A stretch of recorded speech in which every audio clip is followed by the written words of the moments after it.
Good afternoon, everyone, and welcome. My name is Craig Latham, and I'm the Executive Director here at NERI. I want to welcome you to today's webinar, Clinical Assessment of Children with Problematic Sexual Behavior, an Overview, presented by Dr. Jane Solofsky. Before turning this webinar over to Jane, I want to take a moment to tell you about NERI Press. Our mission is to share current research and best practices emerging in our field. For many years, we accomplished that mission only through book sales. But with changes in the last several years in the publishing and technology worlds, we are now disseminating knowledge in several additional ways. Over the last 6 years, NERI Press has also offered online courses, a free monthly newsletter, in-person trainings, and these webinars delivered by our internationally recognized authors and other experts in the field. It's important to us at NERI Press to hear what kinds of information, training, resources, and books you want. So please contact us with your suggestions, questions, and feedback, whether it's positive or negative. Just out of curiosity, how many of you out there have participated in a NERI Press webinar before? Tim, can you launch the poll, please?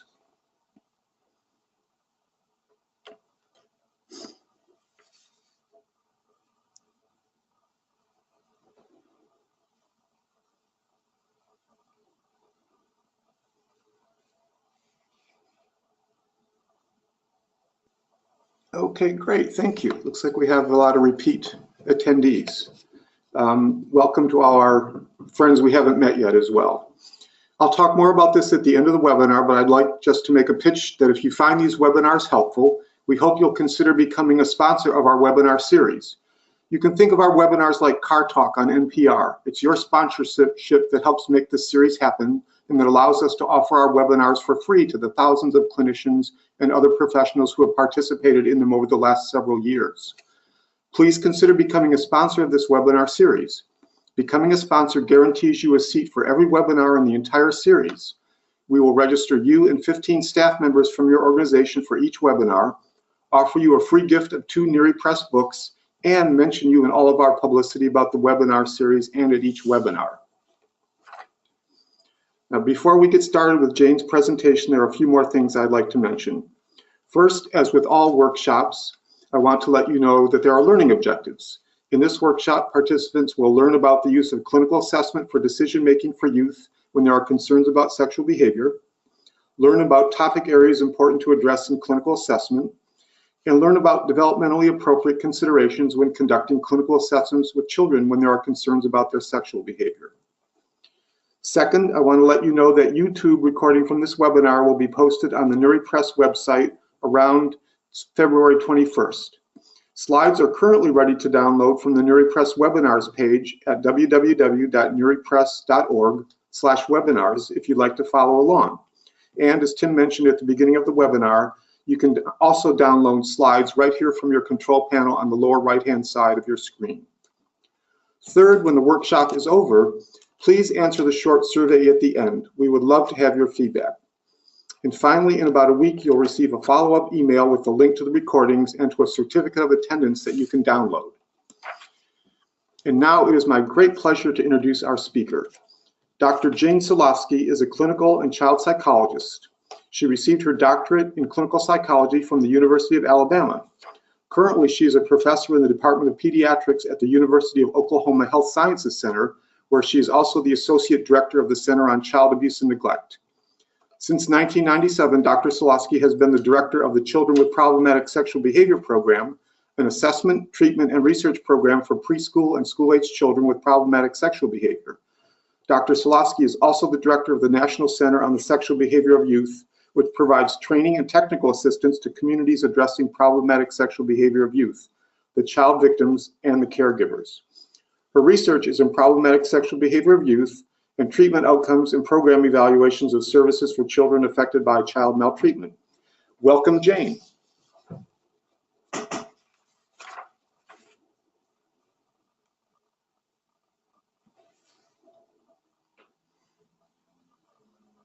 Can you hear me okay?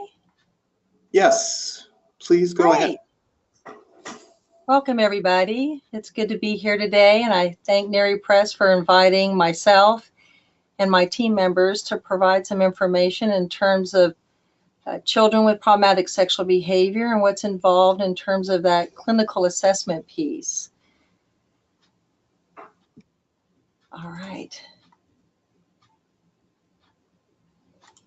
So can you see my screen?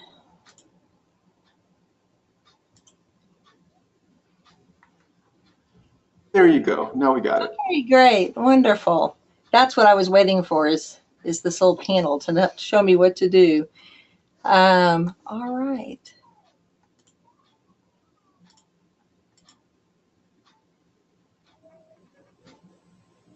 I wanted to say hi to everybody. And so you can see me, but I'm going to go ahead and show the PowerPoint for the presentation, and I'll come back out as a visual at the end for the Q&A piece. All right, so in talking about children with problematic sexual behavior and what to assess, really a number of questions come up in determining what to focus on and how to approach this assessment. One of the questions, I think, it sounds very basic, but so critical, and that is, what is sexual development in children? I don't know how many of you are parents, but I am. I have 2 kids, 2 girls, and one is actually a teenager. And I've reflected a lot about what sexual development is, and sometimes I wish sexual development may be better if it didn't start till they were 22 or something. But it's important to realize sexual development is throughout childhood. It doesn't even start at puberty. It starts when they're babies. And so in order to figure out and really assess problematic sexual behavior, we have to have a solid foundation in what is typical. And so we're going to spend some time talking about that, and then talking about how that then becomes something that is of concern, and when we should be concerned about it, and then more importantly, maybe when does it rise to the level of needing treatment? What are the factors that need to be considered as you're thinking about treatment, and how does that guide your treatment planning? And problematic sexual behavior is an area of behavioral health that tends to impact others. The safety of other children that may be impacted by that behavior, the impact on the caregivers involved, the teachers. And so needing to really think about for this area that may be unique to other behavioral health areas like depression or anxiety, is thinking broadly about safety of all the kids involved and what needs to be in place moving forward. So I'm going to start with talking about typical sexual behavior and sexual development. It really is part of all children's development, and it's helpful to think about how this is occurring within all the other areas of development. It's not something aside or somehow unique or occurring on a solo area. It really makes sense given what we know about everything else in the child's development, their cognitive development, their social development, their moral development. How are they learning about the world? What are the ways that they're learning? How are they learning about language? And knowing that information helps you be able to determine if what you're seeing is part of that typical development. So kids' sexual behavior and sexual knowledge should make sense given where they are in their development if it is a typical behavior. It's often triggered by curiosity. Kids are trying to learn about the world, learn how things work, learn how things come apart, put together, learning about sameness and differences. And that curiosity happens about bodies and relationships and friendships. And so they're curious about how boys and girls are different and how they're different than adults. And as they get older, they're curious about intimacy and relationship and all of those kinds of things because they're trying to learn about the world. And they're using language around everything in the world, including their bodies and relationships and so forth. They'll hear things in songs, on the TV, from peers, they'll mimic it, they'll repeat it, they'll mimic behavior, and being able to trying to determine where they're learning that, what their understanding of it can help you figure out, is this something that makes sense given where they are in their development. Another key component of it being a typical behavior is that everyone involved is agreeing to the behavior. Young children cannot consent.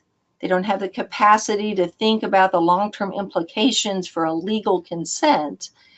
But when it's typical sexual behavior, all the kids should have agreed to it. There's no dissent. There's no strong feelings of anxiety or anger. Any of those things would be red flags that this is really falling in the lines of something more concerning. There is a purpose to sexual development, and I joked earlier that maybe it would be better if they started when they're 20, but the reality, wouldn't the world be pretty awkward if sexual development didn't start until we were all 20? We would have no idea how to share and communicate and interact with each other. So the fact that it starts early on and occurs throughout their childhood helps them test things out, develop healthy friendships and relationships, learn how to communicate, learn about boundaries and healthy nurturing, and all of that, those pieces occur across that whole period of development. And when you're thinking about that process, you can think about factors that would make that more difficult and some that would help that whole process. And that's part of what we're going to talk about today. So we've talked about typical development. It's helpful to have some guidelines when you're assessing problematic sexual behavior to see what you're learning. Would it fall into something that would be considered more concerning or problematic? Some of these are more obvious than others. One area is on this right column is the area of harm. When sexual behaviors are harmful to another person, there's force, intimidation, coercion involved, painful experiences, intrusive behaviors. If kids are feeling fear or anxiety, those all would be problematic and potentially harmful sexual behaviors. No culture in the world are those kinds of characteristics part of normal sexual development. So those are all big red flags that this is something that's beyond normal development and in need of treatment. Other areas you'll need more details to try to determine where it may fall on that continuum. A common question we have is when kids are having sexual behaviors with each other, is there some kind of magical age difference that would indicate this is a problem versus this is typical? Indeed, some states have in laws that if there's an age difference of 3 or sometimes 5 years, that would then be an illegal sexual behavior.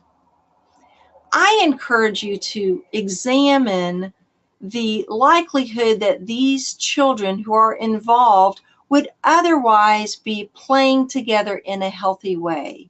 Are these kids of similar developmental abilities, sizes, not just chronological age, such that their playing together would make sense, and a curiosity-driven behavior around that may be more typical. When, however, there's a kid that has more power, capability, size, etc., than the other child or children involved, that's when you're going to become more concerned. Certainly, it is not considered normal when it's a 12-year-old and a young child, like a 3 or 4-year-old. But if they're two 10-year-olds and one is functioning like a typical 10-year-old, but one is functioning more like a 6-year-old, then there would be more concern. You're looking at the duration of the behaviors, how preoccupying it is, how does it interfere with their otherwise typical development, and being able to engage in other kinds of play and interactions with kids. Another piece to consider is how frequent it is and how much is it interfering and excluding the kinds of activities they might be involved in otherwise, and does it respond to parent, teacher, other adult intervention? Kids break rules. They are not born learning all the rules of the world and understanding societal process. They often will test rules, try things out, and how they learn what rules to follow is that they get guidance and supervision and feedback. So most kids, when receiving feedback about appropriate boundaries and behaviors, they can then follow those rules. If they're not responding to that feedback, then you're going to be more concerned that this is a problematic sexual behavior. So there are multiple potential goals when you're referred a child for a clinical assessment and you're looking at problematic sexual behavior. And one of the basics is this a problem? Is this a sexual behavior that's beyond what would be typical?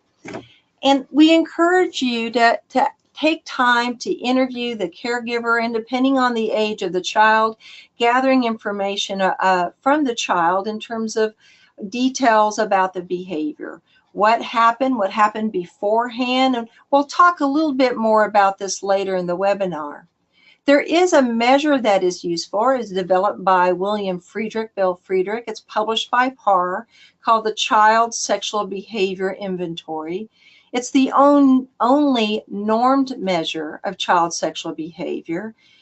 It's relatively easy to administer, and it would allow you to compare this child's caregiver's report of the child's sexual behavior to other boys or girls their age, and their norms from ages 2 to 12 years of age. This can be particularly useful in looking at that frequency question. So this 5-year-old sexual behavior is occurring. Is it more than other 5-year-old girls or boys their age? As you're gathering that information and you're determining, is this a problematic sexual behavior, begin looking at what treatments might be helpful in your decision making. One thing to be aware of is problematic sexual behavior in itself is not a diagnosis.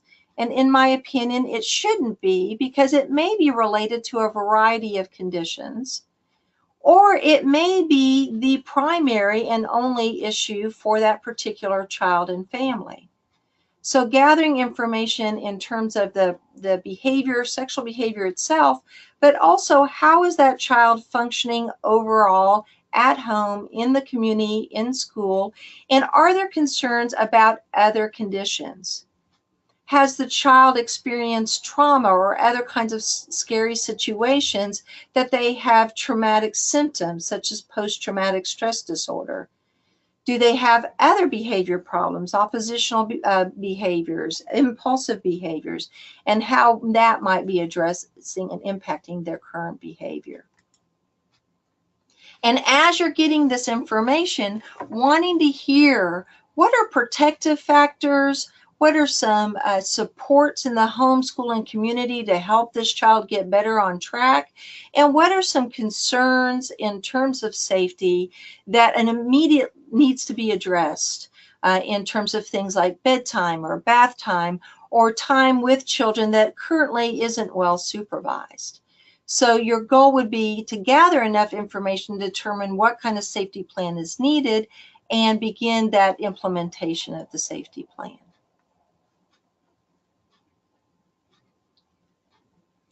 So is there a certain profile or condition or way of thinking about this particular child would be the type of child with problematic sexual behavior versus not? Well, the reality is that a wide range of children have problematic sexual behavior, and that's true that boys and girls have problematic sexual behavior. Often, if you looked at the adult or even adolescent literature, it's predominantly males who have illegal or problematic sexual behavior in those age ranges. However, when you're looking at children 12 and under, both boys and girls. And in fact, in our preschool program, we have found more girls than boys presenting with problematic sexual behavior 6 and under. We see problematic sexual behavior in children as young as 3. As I mentioned, we have a program for kids 3 to 6, as well as one for 7 to 12 years old.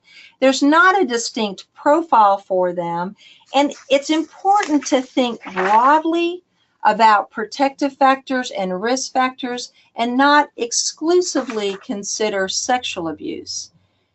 I'd say when this field first started, there was a lot of assumptions that all of these children must have been sexually abused if they have problematic sexual behavior.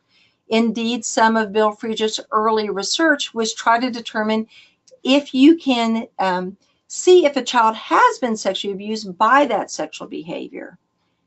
His research emphasizes the need to look at these things scientifically, because what he found was, no, you can't, that there are youth with problematic sexual behavior with no sexual abuse history, and there's certainly many children who've been sexually abused with no problematic sexual behavior. And so rather than thinking about that one continuum, it's important to step back and look at a variety of risk and protective factors. First, let's talk about the sexual behavior itself. I mentioned the importance of gathering information from the caregiver and perhaps other people who've been involved that may have information that would be useful to determine the characteristics and specifics of that sexual behavior. When you go back to that chart of those characteristics of problematic, that can help guide you in terms of thinking about what kinds of questions to ask. What types of behaviors are being displayed by the child? Who are they demonstrating with? What is the context of those situations? What was happening before? What adults were watching, if any? Are there any kinds of things that may have triggered or influenced the impact either immediately or previously? Exposure to sexualized materials, perhaps they had been sexually abused, exposure to information, any kinds of things that may have impacted it starting on, a child asking about playing house or those playing doctor. In thinking about the behavior itself, asking open-ended questions in terms of what happened, where they may have learned about it, what kinds of behaviors, was there any force, coercion, was there anything that was done to influence getting the children involved? And then gathering information from those who may have responded to, witnessed the situation, or after they determined it, reacted to it, what kinds of consequences were put in place? What kinds of activities were done that may have increased or decreased the behavior, and how did that child respond to those consequences? In your assessment, in addition to gathering those details about the problematic sexual behavior, it's needed to step back and look at what are the other types of potential contributing factors. I mentioned that sexual abuse is a risk factor, but not the only factor that leads to problematic sexual behavior. The research that has been done indicate there are some kinds and types and situations around sexual abuse that are more risky. When sexual abuse happens at a very young age, during preschool, particularly if it occurs with multiple perpetrators, more intimidating kinds of situations, that would be related to an increase in the likelihood of problematic sexual behavior. Sexual abuse is less likely to lead to problematic sexual behavior as kids get older, although it could be a risk factor and a consideration in terms of what they've been exposed to. Not only sexual abuse, but also exposed to information about sex, pornography, music lyrics, other kinds of things that may have led to leading to some types of sexual behavior inquiry about it. Interestingly, what the research is demonstrating as an important coercive contributing factor is models of coercion. So we've known for a long time that factors such as physical abuse, experiencing domestic violence, witnessing domestic violence, having violence in the community is related to a broad range of disruptive behaviors. And the research is now accumulating that it's also related to the development of problematic sexual behavior. So witnessing violence, witnessing not managing impulses and controls well, having a desire and going after it rather than communicating well about thoughts and feelings, these types of models can impact the development of problematic sexual behaviors. Further, youth can have vulnerabilities that impact these situations in developing problematic sexual behavior. So healthy coping can occur very often when kids are able to get social support and reinforcement to think about even scary, tough situations in a way that's adaptive. If you have vulnerabilities that would make that different, you're also more vulnerable to maladaptive coping and problematic sexual behavior. So things like a learning disability or language disabilities. Also behaviors like attention deficit disorder or oppositional defiant disorder, where you're more likely to not moderate your feelings, but instead act impulsively on situations. Kids learn how to follow rules by the messages and supports and guidance of those around them. So family adversity is important to consider as a risk factor because that may limit those caregivers' ability to support their child.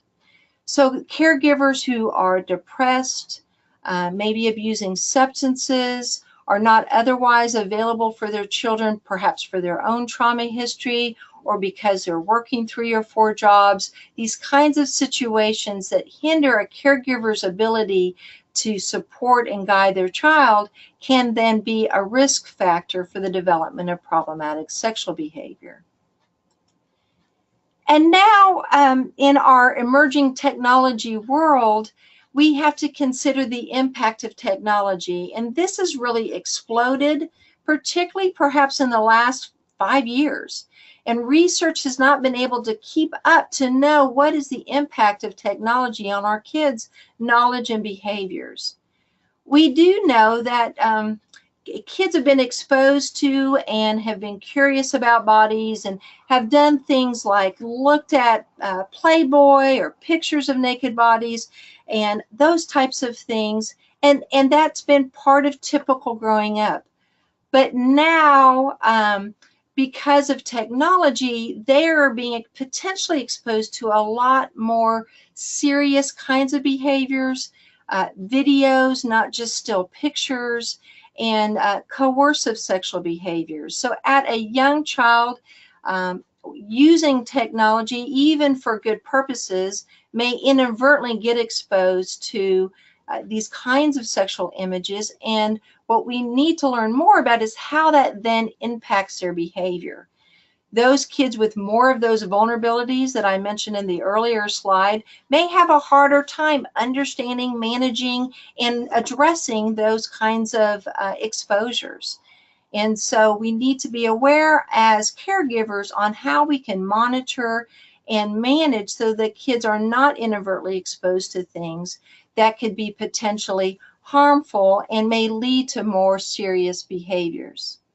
Jane, this is Elisa. I just wanted to interrupt really quickly. People are writing and asking if you can put the slides into presentation mode so they're bigger on their screens. It is on presentation mode. Not what we can see. I wonder if it's not showing the right screen. Does that help? Oh, there you go. Perfect. Thank you very much. Yeah, I am so sorry it was showing the wrong screen. Oh, it's quite all right. Thank you very much. All right. I'm glad you interrupted because that's important to be able to see the whole thing. Yes. So looking, I mentioned before, those co-occurring concerns. So when you're thinking about treatment planning, what else is going on, because that might influence then how you respond. So if this is a child that has a pattern of disruptive behavior disorders, ADHD, oppositional defiant disorder, and problematic sexual behavior, when you're thinking about treatment planning, you're wanting to think about addressing this wide range of behavior problems. And there's a couple options in terms of what might be the priority in terms of that treatment. Those kids that have experienced trauma, being able to really assess their reaction to that. Are they experiencing post-traumatic stress disorder?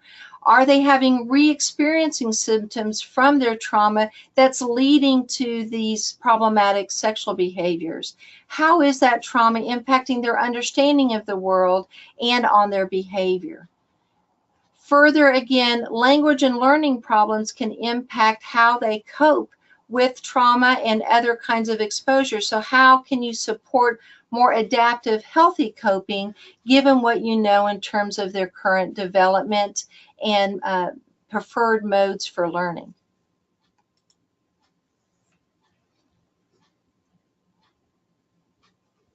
As you're assessing these risk factors, co-occurring issues, also be sure to assess protective factors. Those kinds of messages and supports in their life that will help them be able to make good decisions and develop a healthy pattern of relationships. And in fact, I'll talk a little bit later about the aspects of evidence-based treatments, and what I have listed here are really those core characteristics of what you're trying to build with that family in treatment. So being able to have healthy boundaries modeled in the home and in the community and supported with that child. Are they able to be protected from any future harm and trauma? One of the things we found in the program that future traumas or triggers of trauma can trigger problematic sexual behavior. So helping that home environment be able to protect them from future harm is key. Parental supervision and guidance and being able to support, catch them being good, guide that, being able to prevent making poor decisions and implement good decision making, and have open communication about feelings and thoughts and support healthy coping skills. A clear factor related to good outcomes is having healthy peer relationships with kids who are doing well. So part of what you want to look at is, do they have friendships? What do they have at least one person that can provide support and guidance, who can model healthy behaviors with them? And do they have aspects in their own growing up that they can experience success and be skilled at?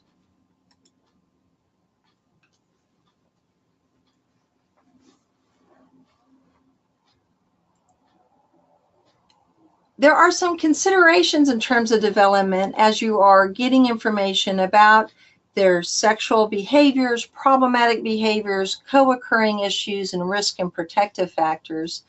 One, as I mentioned, is sexual development and where they are in terms of their sexual development as they're getting older, where they are perhaps on puberty, what stage are they on, how their sexual development has been addressed and nurtured in the home, or been reacted to in terms of their caregivers. Another aspect specifically around problematic sexual behavior that often comes up is this belief that if the child does not acknowledge that they have problematic sexual behavior, that this somehow is a sign of pathology and severe risk, and that they're perhaps in, quote, denial. Well, it's important again to look at their development and what should you expect in terms of being able to admit wrongdoings and talk about those things. What we know about early childhood is that kids often are hesitant to admit they broke a rule or they did something wrong for reasons such as they don't want to get in trouble. And those types of behaviors are not an indication of psychopathology, but instead of an indication of where they are in terms of their development and their understanding of the strength of being able to recognize when you've done something wrong and talk about it. So being able to understand where they are given their age in acknowledging misbehavior overall, their understanding of how people are going to react to this behavior helps put into context their hesitation to talk about problematic sexual behavior that they've demonstrated.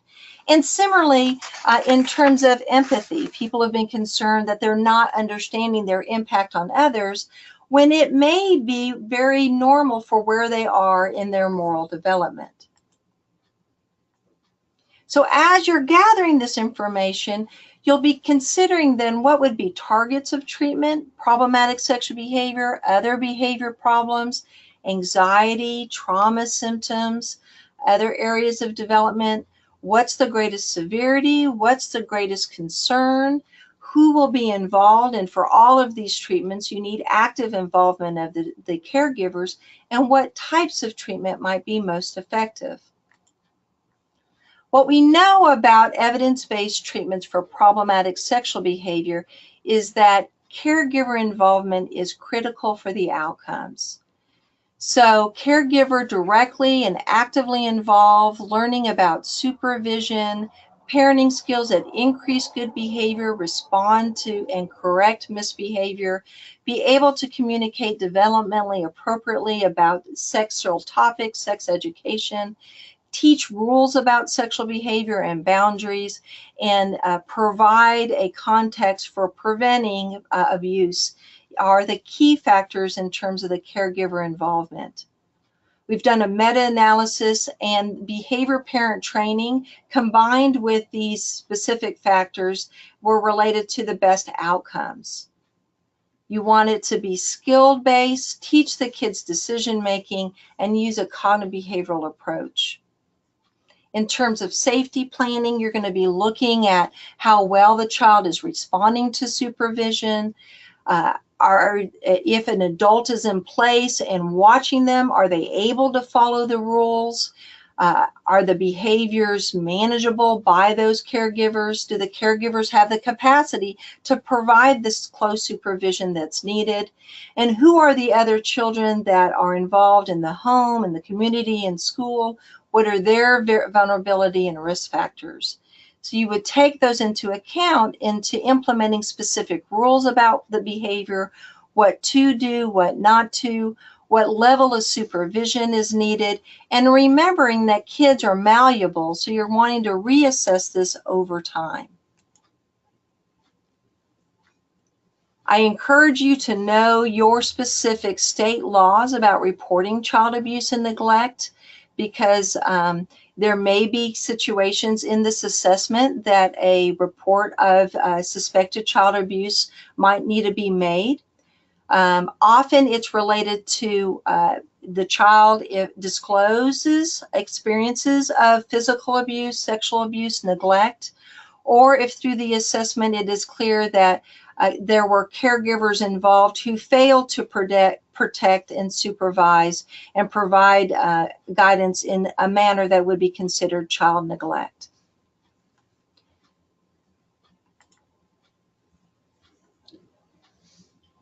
So as you're thinking about the clinical assessment, remember these are children, and begin as a context of healthy, normal child development. If you've had a lot of training in adults with illegal sexual behavior, please leave that training outside the door when you're thinking about kids, because most of that really isn't applicable when you're looking at kids with problematic sexual behavior. You're wanting to do an individualized assessment of the children and the caregivers' risk and protective factors to determine a treatment plan that would make sense given those assessment pieces. And remembering again that children are malleable. So when you write a report or you summarize this assessment, being clear this is their functioning now in the context of their well-being in the present moment, and that is likely to change, particularly with treatment and improvement, so that those assessment results don't stay with them over time and fail to account for progress that they have made. One of your handouts provides a variety of resources and how to access them. We have a website on NCSBY that provides a lot of details, including sample safety plans and information for caregivers. In our collaboration with the National Children's Alliance, we've developed a series of fact sheets and a video training series. And then we have booklets called Taking Action for caregivers to address when they have children with problematic sexual behavior. ATSA has a task force report that summarizes assessment and treatment and policy around these youth. This was the first of a series of 3 on problematic sexual behavior, and I was just really giving you that big picture overview. Next, in March, Dr. Erin Taylor will be covering assessment of problematic sexual behavior in children in more detail in the context of that interviews and information you'll be gathering in assessing those problematic behaviors. And then in April 10th, Shell Millington and Amanda Minton will discuss more that clinical decision-making piece of the problematic sexual behavior, trauma and trauma symptoms, other behavior problems, other concerns, and trying to determine what treatment might be best. And just acknowledging, I do get funding from OJJDP, but I'm speaking for me and not for them. So I'm required to do that acknowledgement.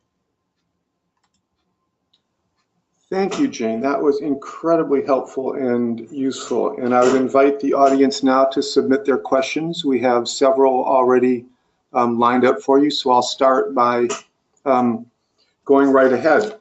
One of the questions is, what is the age range you would consider appropriate for this developmental style of assessment as opposed to the more actuarial approach that seems to be common in the adult world? You know, that's an excellent question.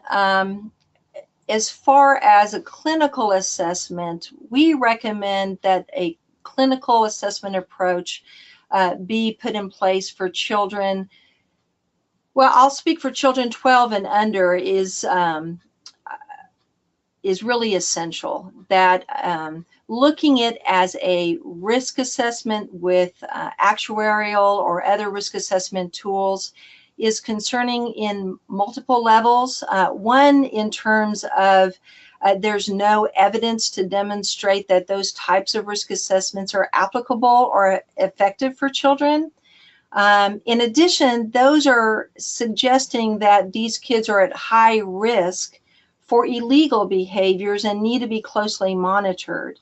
When the treatment outcomes suggest that with appropriate outpatient treatment, recidivism is quite low, and being able to approach them as children first that have clinical needs and doing a clinical assessment that help guides that treatment planning fits better for them.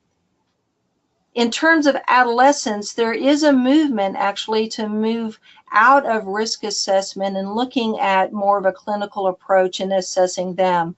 But I don't really want to go into detail in terms of adolescents because I think that's out of the focus of this particular webinar. Great, thank you. If I can just make one brief foray out of the focus. Again, several people asked if you are aware of an equivalent of the child sexual behavior inventory for adolescents? No, there is not one that one other thing I'll mention is Brian Allen and Lucy Berliner, David Kolko, and I are in the process of developing an updated measure of children's sexual behaviors. Bill Friedrich's measure is excellent. It's a little out of date at this point because there are no items in terms of technology. There are actually no items in the published measure on aggressive coercive behaviors. So we are working on developing a measure that will have more up-to-date norms. Great. Speaking of norms, one of the participants asked if the norms for the CSBI need to be updated in light of the changes in technology since they were created. Great question. Absolutely. I do believe that we need to get a better sense in terms of the impact of exposure to materials, pictures, videos that kids are having, and how does that impact their behavior, their knowledge, and their development. So not only updating the norms, but doing additional research. The challenge is it is a topic that's very difficult to research, because if you think about it, parents will have to feel trust with a researcher to talk to their children about sexual behavior and knowledge. So it is a difficult area of research, but one that's really needed. That's great. Do you have any suggestions for people who are doing treatment planning with children around their access to technology? How many hours, how many devices, what content? So what I would recommend, there is a number of resources in terms of helping support parent controls and communication around technology. I don't know if some of these may be on the NERI website too, and Craig, you can share that. There are website links on our NCSBY website too. The challenge is that technology is ever changing, and kids are better at it than the caregivers.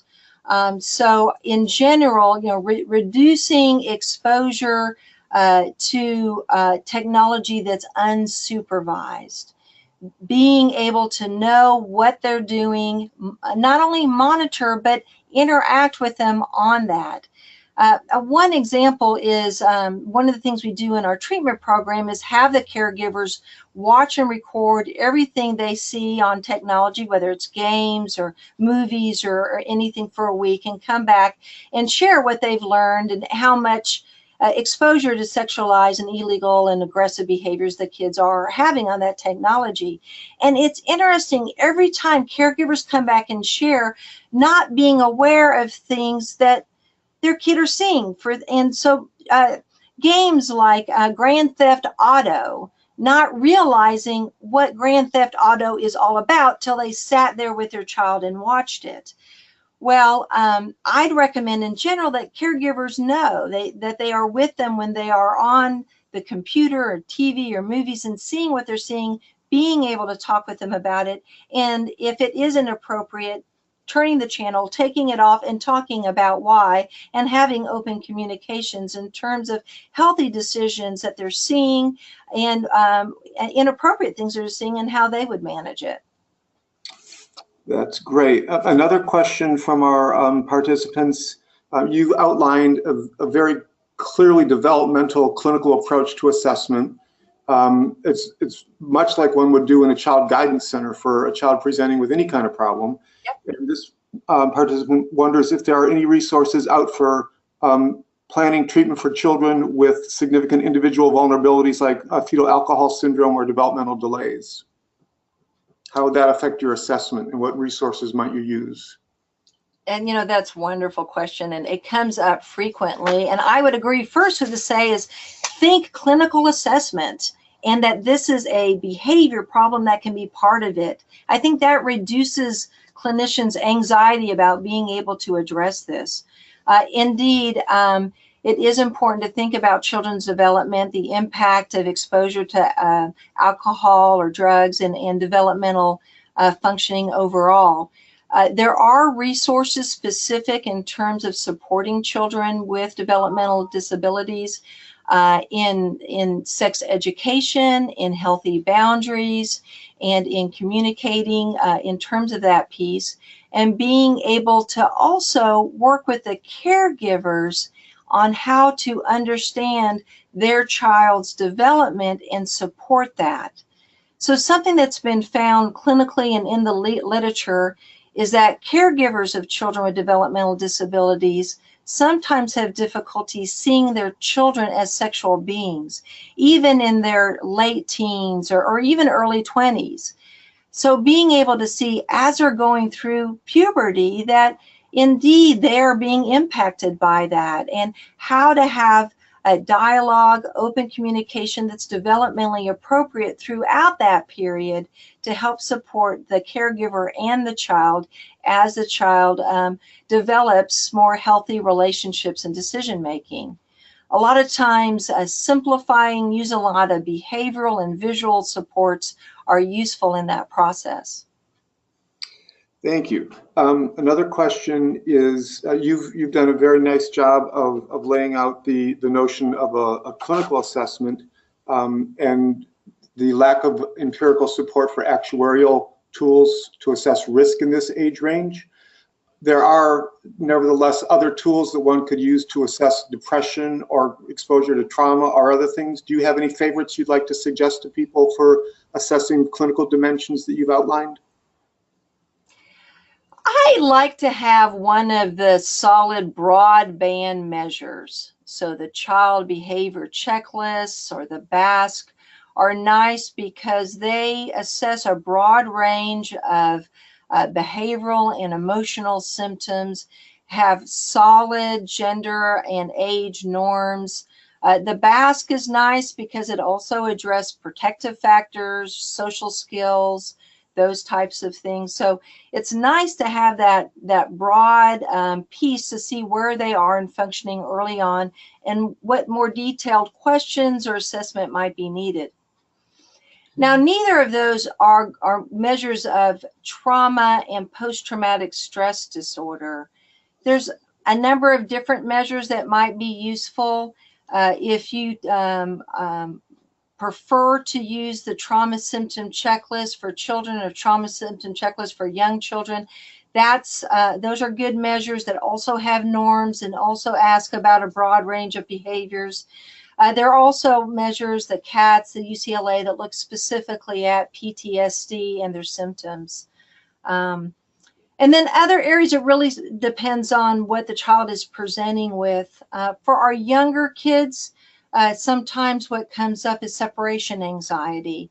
And rather than a measure, what I've typically done is more of a clinical interview around the separation anxiety symptoms to determine how severe and how much that's impacting their functioning. Mm-hmm. One of our participants asked about the BASC inventory, which is not familiar to everybody. Can you just explain what the acronym is and where people might be able to find it?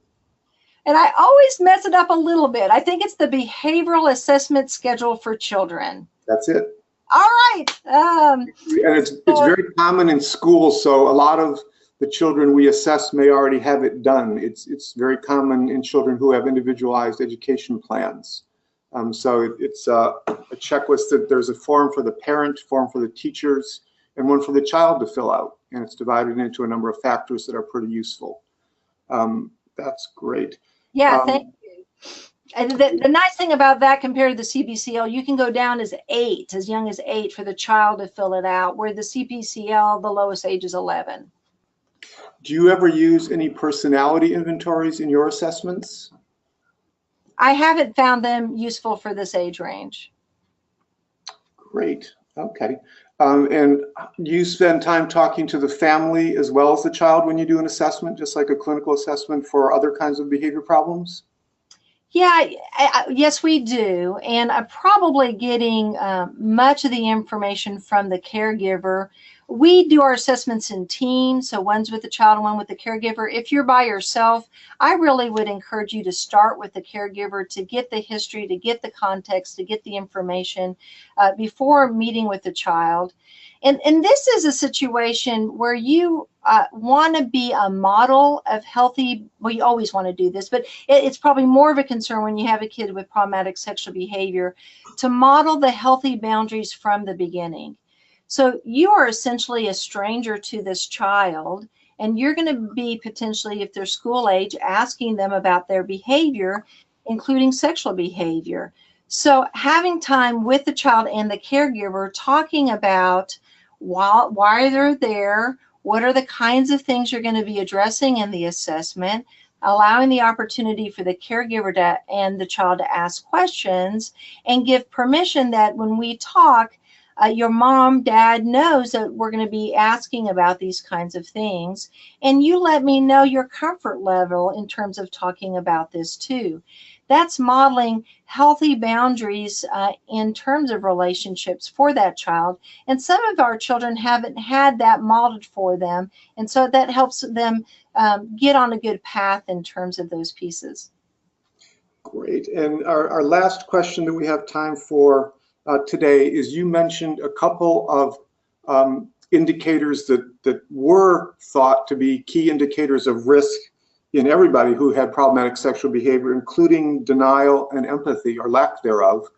And you mentioned that a developmental context is important to think about those things. Could you say a little bit more about that and the role that development plays in your thinking about any aspect of the child's sexual behavior? I'm glad you brought that up, Craig, because I want to make sure what I said doesn't get misinterpreted. I don't find, and in our clinical work has not supported that, quote, denial is a big risk factor for these children overall. In fact, it's not uncommon for kids to come in and not be able to share details about what happened, and that characteristic is unrelated to their long-term outcomes. It's very, as I said earlier, developmentally appropriate for a 7-year-old to not remember details and not want to talk about some misbehavior. What you do want to look at, though, in terms of that is the severity of the behavior and the level of shame a child may be having in terms of that. So if you know the problematic sexual behavior was severe, that there are impacts to other children in terms of victims, and this child appears to feel shame in terms of it, but denies in that they will not talk about it, that would be more concerning to me, and wanting to help them understand that they are someone capable of making good decisions in the future and be able to directly address that level of shame they might be experiencing. Thank you so much. This has been an incredibly productive webinar. And I think if we all take away the notion that they are children first and not many adults, we'll be all the better for it. Thank you again for sharing your expertise with us. And we have a little wrap-up business to do right now. We are offering limited CE credits for our webinars. Paid CE credits will be available for psychologists and social workers for all webinars in our 2017-2018 season. For details about how to obtain CE credits, please visit www.nearypress.org/webinars and read through our new CE process. If you still have questions after that, you can email Kristen at klobish@neary.com. I think her email is on the bottom of that slide. Yes, it is. I'd like to let you know that we also publish a free monthly newsletter that I mentioned earlier, in which we discuss a new or controversial journal article or research paper and examine its implications for clinicians in the field. You are automatically signed up for this resource, and we hope you find it useful. Please consider becoming a sponsor for our 2017-2018 webinar series. We are thrilled to be presenting a brand new slate of webinars this year, driven by the feedback that you, our audience, have provided about which topics would be most useful to you. When you sign up to be a sponsor, as our thanks to you, we'll send you 2 of Neary Press's popular titles, Current Applications and Current Perspectives, or 2 new books if you've already received those, and you're guaranteed a seat in each webinar in the 2017-2018 year. And if you sign up as an organization, your organization is guaranteed 15 seats. We will also do your monthly registration for you. We will publicize your name or organization on our website, in our publicity, and on each webinar. Sponsorship is $98 for individuals and $250 for organizations. If you are interested in being a sponsor, please contact us directly at info@nearypress.org or call us. And our next slide shows our sponsors. Thank you to all of our sponsors. You can see them here on the screen. They are organizations, agencies, and individuals. We would like to be able to hold these we wouldn't be able to hold these webinars without their support. Finally, if you like this webinar, you can see previous webinars on our website at www.nearypress.org and on Neary Press's YouTube channel. It is possible to pay for CE credits for all past recorded seminars. Thank you finally to Jane for such a great webinar. We appreciate her sharing her time and her expertise with us. And a huge thank you to all of you for attending. I'd like to say again how much we welcome your feedback, so please be sure to complete your evaluation form when you close out the webinar. Thank you and good afternoon. Thanks, everybody.